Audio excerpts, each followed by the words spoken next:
A frightened rabbit can truly be scared to death. Pepper's stories always began with the words, "It happened once."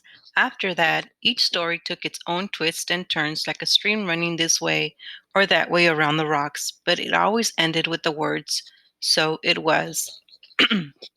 When I was little and my grandparents were still alive, Owen and I used to visit Pepier's and Mimir's every summer at their house, half a day away up north in Quebec, Canada. Dad would drop us off and pick us up a few weeks later.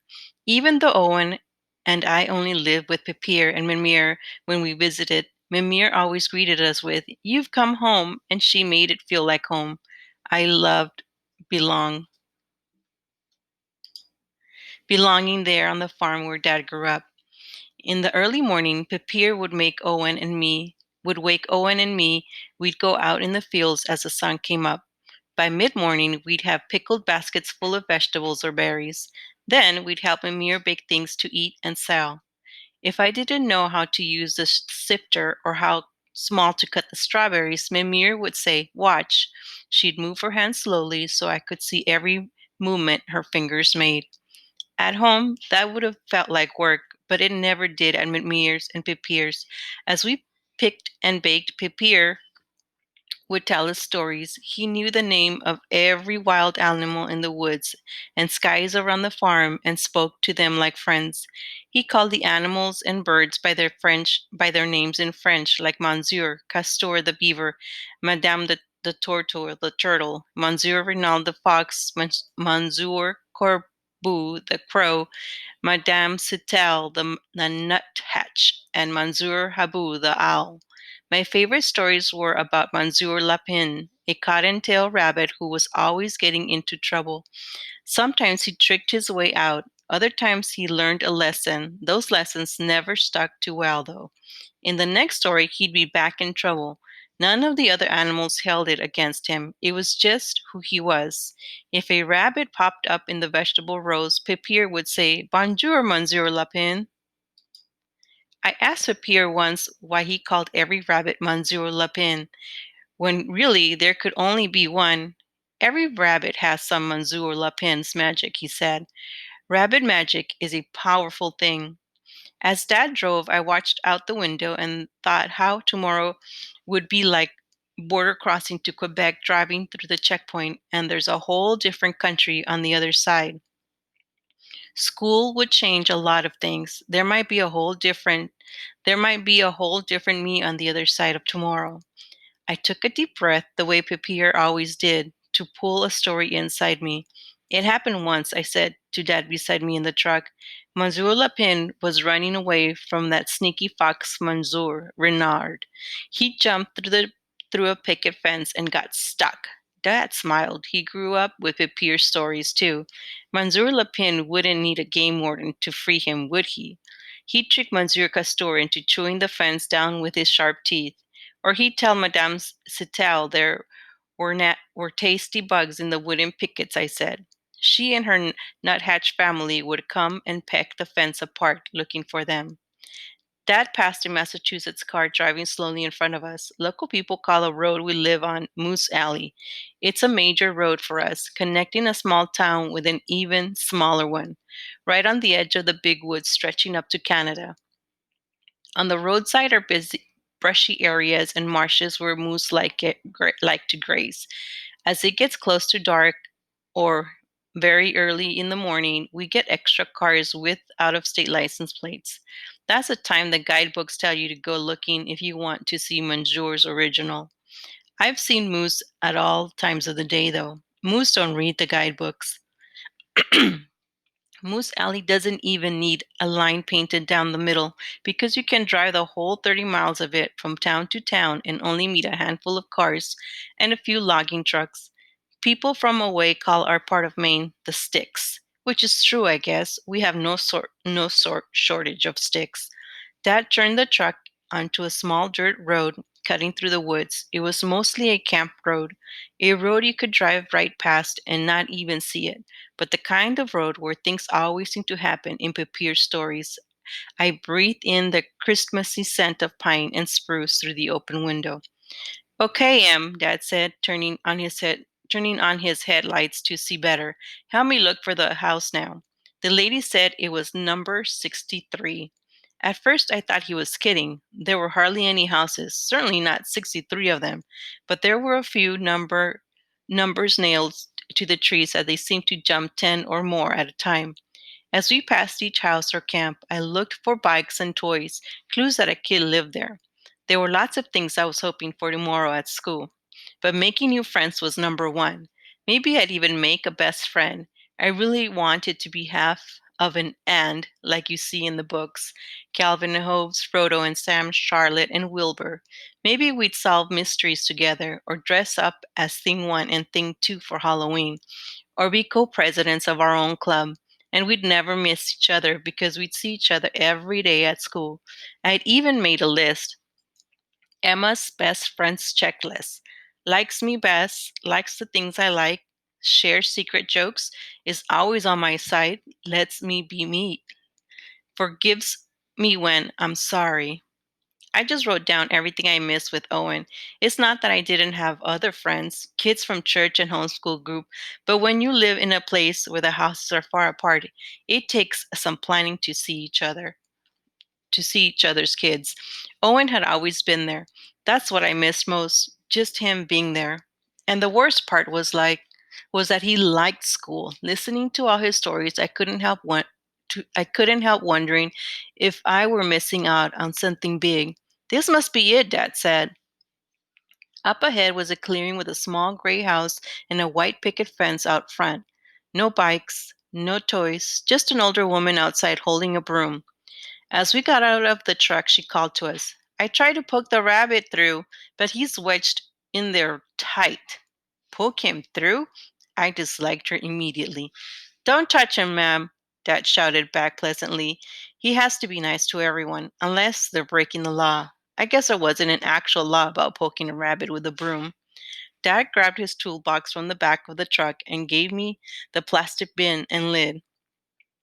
As I got closer to the fence, I gasped. The rabbit certainly was stuck. His back feet and little puff tail dangled on one side, his head and front feet on the other.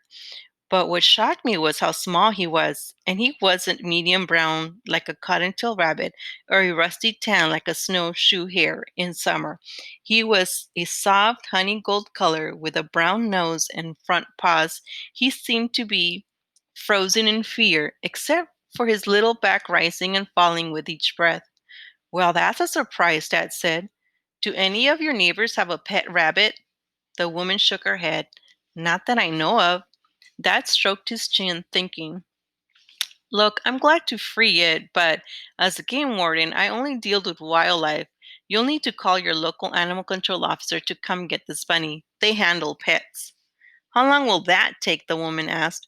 I'm supposed to be at a meeting. I can give you this bin to keep him until animal control gets here, Dad said, but I can't. Let it hop back into the woods, the woman said. That's where rabbits belong. Not this rabbit, I said. He's not wild. She shot me an angry look. Well, he's not my rabbit. I turned to Dad. You know, he doesn't stand a chance in the woods, now with all those foxes, lynx, and owls. Dad looked from the lady to the rabbit to me. Well, there's no need for him to suffer while we figure it out. He leaned down and ran his fingers along the rabbit's sides. His ribs are too round to go forward, so let's try easing him back the way he came in. Take the bin and get behind him, but not too close to those hind legs. Even a little bunny's got a kick. The bin was ridiculously huge for such a tiny rabbit. It won't jump up and attack us, will it? The woman asked. I saw Dad trying not to smile. I don't think so, but maybe you like to go in your house, ma'am. Just in case. Emma and I are trained rabbit wranglers, but I can't guarantee your safety. I bit the inside of my lips so I wouldn't giggle. The woman didn't look like she believed Dad, but she took some steps backwards anyway. The rabbit's hind legs were hanging down limp on my side of the fence, but his little tail twitched. My hands were aching to touch him and see if he was as soft as he looked, but I didn't want to scare him even more. Don't worry, I said, sitting on the ground behind him. We're here to help you. Between the pickets, I watched Dad's hands on the rabbit's shoulders. Come on, don't fight it, he said, turning the rabbit gently. You're squeezed in here pretty good. It's gonna take some work to get you out. The bunny's hind legs started kicking, wiggling him a little more onto my side. It's helping, I said. He's coming. Good. Set the bin on its side so he'll heel back into it, Dad said. Then, as soon as he's inside, tip it upright and throw the lid on. As I was reaching for the bin, the rabbit gave a mighty kick, and suddenly he was out. For 1 second, he looked towards the woods, and I saw it. That same flash of wild in his eyes, seeing freedom. Then he leaped, a funny little jump spin, landing on my leg. Maybe he was just happy to be out of the fence that he couldn't help himself. But it gave me the chance to grab him.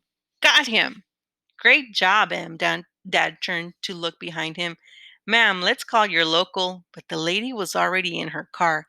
Well, what'd you expect me to do with him? Dad called.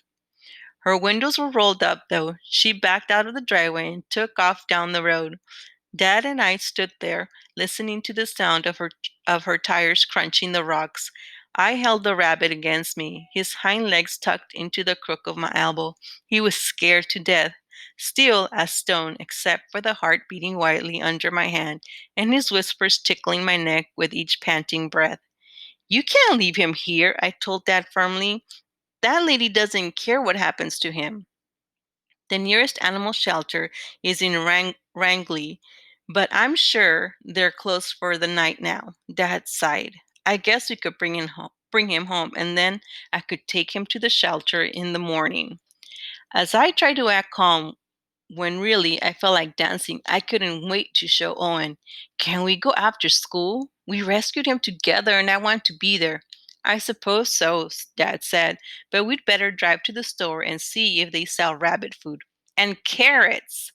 Walking back to the truck, the rabbit hit his face against my neck, his golden fur surrounded by my red hair. When an animal trusts you, it fills you up with a warm feeling. I rested my cheek against his ears. They were softer than I even imagined. Are you sure you don't want to put him in the bin? Dad asked. He might have ticks or fleas. Nope, I'll carry him and I'll check us both for bugs when we get home. Dad threw the bin in the back of the truck. Some days just don't end the way you think they will, he said. But I guess that's what makes life an adventure. As we drove back down the road through the woods, the rabbit stared at me. There was a soft look in his eyes. It could have been thank you or wonder at the world flying past outside the window. Finding him felt like a sign. Pepir was sending me some rabbit magic to say everything was going to be okay. Maybe this really is Monsieur Lapin, I joked to Dad, because he's already tricked us into rescuing him and feeding him. Dad laughed. Yes, he has. As he turned the truck back onto Moose Alley, I pulled in a deep breath. It happened once.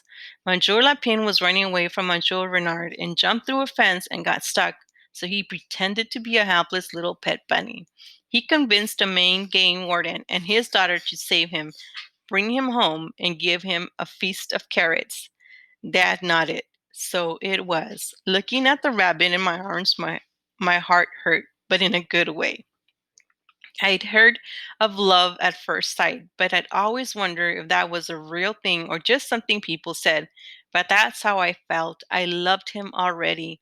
It's a powerful thing to rescue something, it changes both of you.